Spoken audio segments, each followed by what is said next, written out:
Syria's de facto leader, Ahmed al-Sharaa, has been declared the interim president months after his opposition group toppled the country's longtime president, Bashar al-Assad. All armed factions have been dissolved, and so has the constitution. The interim president will also be tasked with forming a transitional legislature. Syrian authorities are also disbanding the Ba'ath Party. Let's cross over straight away to Osama bin Javaid in Damascus. So, Osama, this is a significant moment on Syria's long road to recovery.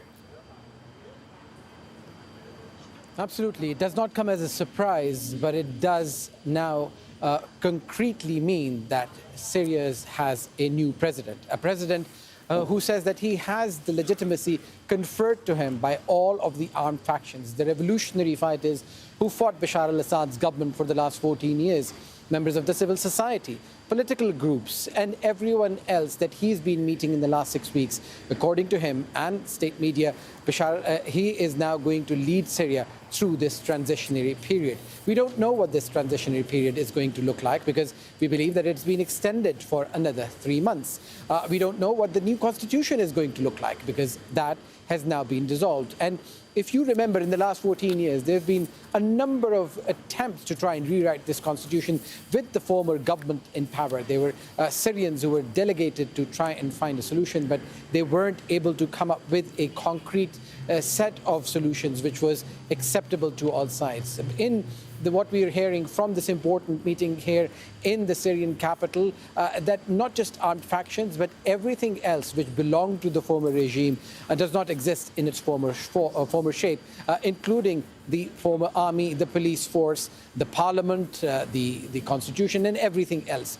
So it is going to be a completely new Syria, which will have to start from scratch. And in the last few days and weeks, we've been speaking to people in the corridors of power who say that they're starting their ministries from below zero. They have to do all of the groundwork. Essentially, all the apparatus in this government, in this country, was geared to function for one man. And now they're going to rewrite it so that it actually provides services to the people of Syria. Now, there are still multiple questions that remain, although it has been welcomed that factions from the south have been included in this transitionary period. But in the north, the Syrian Democratic Forces, the Kurdish fighters, are still a big question mark. The US-backed forces have failed to come up with an agreement with this interim government to try and find a way forward.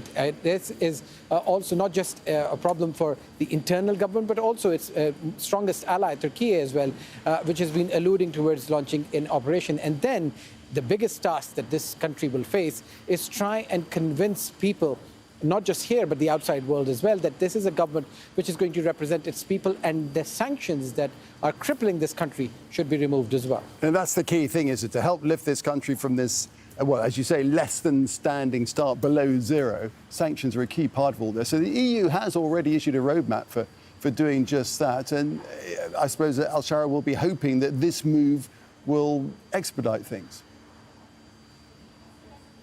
Well, we've been hearing from multiple leaders as the state media is now reporting what they are saying in this important meeting. Some of those pictures have also been provided to the media. And we've heard from the foreign minister that this transitionary period has just been 6 weeks. And now they have the confidence of the Syrian people, of its neighbors, of the Arab world and the wider region that they are now able to lead this country forward. And that, as you mentioned, has led to the European Union lifting some sanctions. And Hassan Abdel Ghani, the foreign minister, is also confident that the United States is going to follow suit, and it is going to also lift those sanctions, which are now affecting every part of life in this country, whether it's the electricity, whether it's the fuel, it's transport, whether it's the 3G and 4G connections, whether it's the internet. Everything is now being affected under those sanctions. And we've been hearing from people on the street, civil society, as well as the leadership in the power corridors of Syria, that they say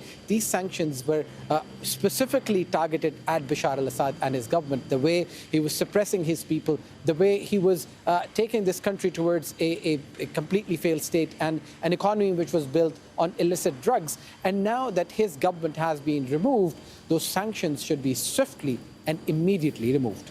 Is there any clue at this point as to how, I suppose there isn't, at this early stage, but it's going to be an important thing, isn't it? How al-Sharaa will ensure that everybody from all these disparate factions who have now apparently come together will be satisfied as time goes on, and many will need representation within whatever government is eventually formed.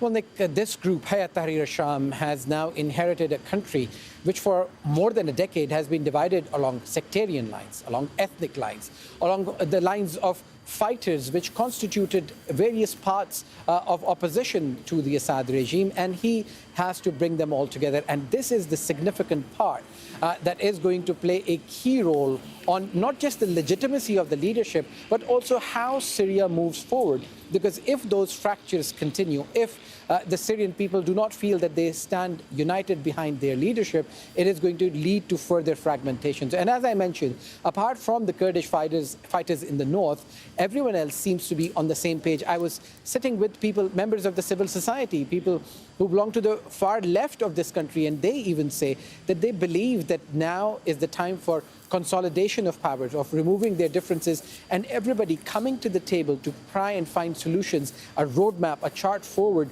on how this country is going to move forward. That is going to require a lot of work. As you've been seeing, that we've heard about a national dialogue, a process that was supposed to start a couple of weeks ago, and that is still in the offing. And that is something that is going to be viewed with a lot of concern, not just from inside Syria, but from the outside world as well, that what is this national dialogue going to achieve? Will Syria have equal representation for all of its groups, for all of the factions, for women, for other minorities, especially those like the Alawis who've been in power for in this country for too long? What's going to happen to them? And by and large, in the last few weeks, we've heard that Hayat Tahrir al-Sham, this group, has now told the people on the ground that it stands for all Syrians. And now in its form, that it is facing so many sanctions, Hayat Tahrir al-Sham also stands dissolved. Indeed, great deal of work ahead, but the first steps certainly being taken. Osama bin Javaid there in Damascus for the time being. Thanks very much. Let's bring